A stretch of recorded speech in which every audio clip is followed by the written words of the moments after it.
Morning. I am in Port Antonio today.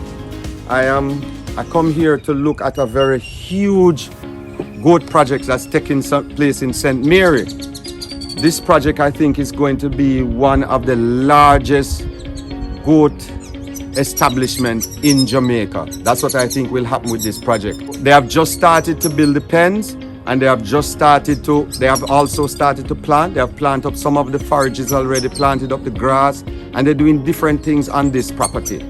So let's take a look at some of the things at this establishment. One of the first things that I have to point out to you is that all the wood and lumber that is being used here is being cut up from trees in the forest. So they are using lumber from cut up trees. Let's take a look at some of these lumbers.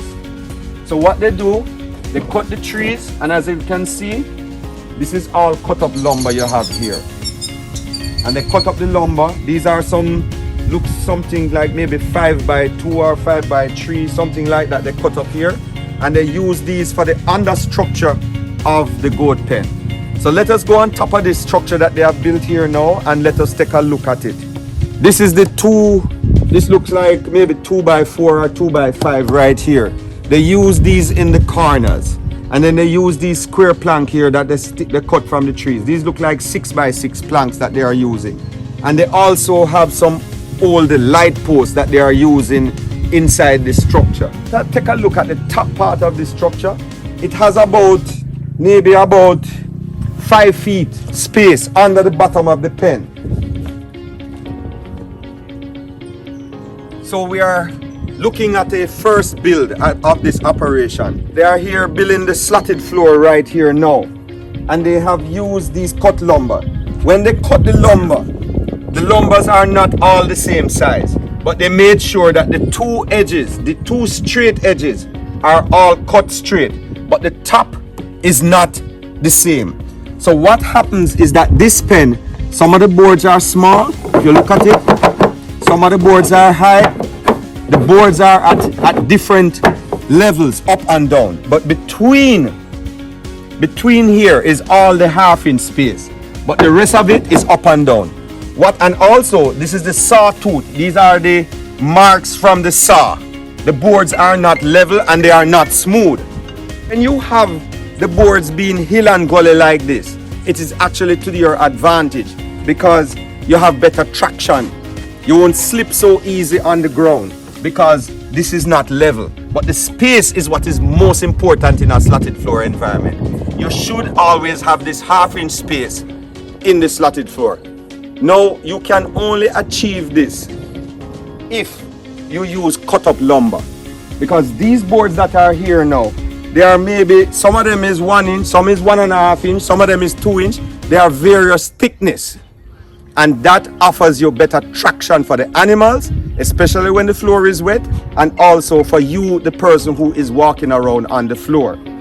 Now, if you look, this pen here is 30 by 100. I think they are going to put in probably about 6 of this size pen here. It's going to be a massive operation here, and it's going to be predominantly a meat goat operation. This is the uncompleted section of this pen. If you look at some of these beams, they are like 3 inch and 4 inch and 2 inch because this is all cut lumber. They look like they put the spacing about maybe 5 feet apart, putting in all the proper infrastructure to make sure it's a very strong pen and it can last a long time. And all of this is cut lumber. This brought the cost of this pen down to a minimum. I wanted to bring a first look at this so that you can see it and see, all the different things that happen here on this operation. And you guys, if you are in the country part or you have any trees on your property, look at the beauty of this. This is what the tree, they just cut up the trees, slice them up, a chainsaw man, bring this down to a minimum. I think that this is the way to go with our goat farming, because you don't need perfect lumber. You need imperfect lumber like this. It makes a better slatted floor when you look at it. And the main thing, as I'm going to stress and emphasize, is this space. The space is there to stop the kids' feet and the big animals, stop their feet from going under between the slats. So I am looking forward now. I'll bring the next videos as this thing is completed and grows and get bigger. Look over there, forages. They have forages planted all around them, all around them. The chin chin is everywhere. They're going to have all the different forages. They're going to plant. Mr. Brown is also here on this visit.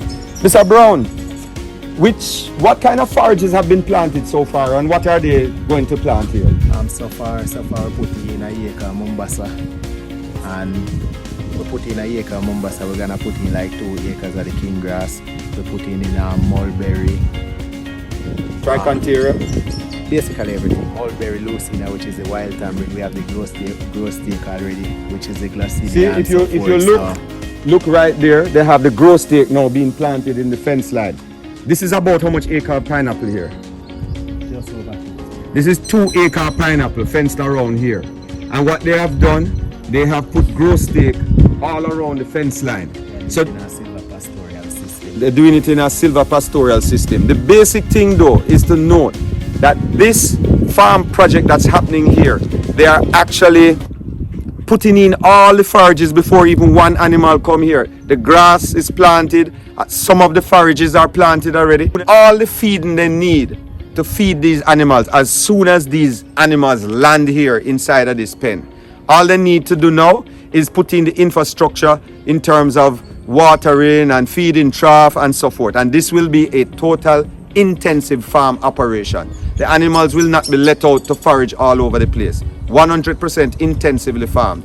And also they are going to put in all the security features, cameras and security and everything, and make this be a sustainable project. Happy to bring this to you. Please keep subscribing to my channel. As you know, I am traveling all over the island and bringing these projects to you. I'm trying my best to make you see different ways that people are doing their farming. We can learn from each other. Sometimes even the little small farms, you might go there and learn things. And when I bring these to you, we all will learn from this. And the main thing I want to stress, you can build these goat hotels, as they like to call them, and bring the cost way, way down and make money. Goats and sheep can make good money. Thank you for watching my channel and keep subscribing.